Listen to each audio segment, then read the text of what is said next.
Sveiki, aš esu Auksė Špakovskaitė, esu socialinės srities koordinatorė Vilniaus universiteto studentų atstovybėje komunikacijos fakultete. Noriu Jums trumpai papasakoti apie socialinės ir tikslinės stipendijas. Tikslinę stipendiją galima gauti už kultūrinę, visuomeninę ar sportinę veiklą.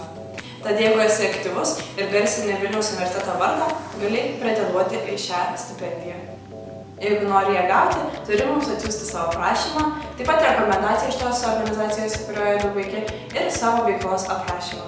Tai padaryti gali iki kovo 25 dienos.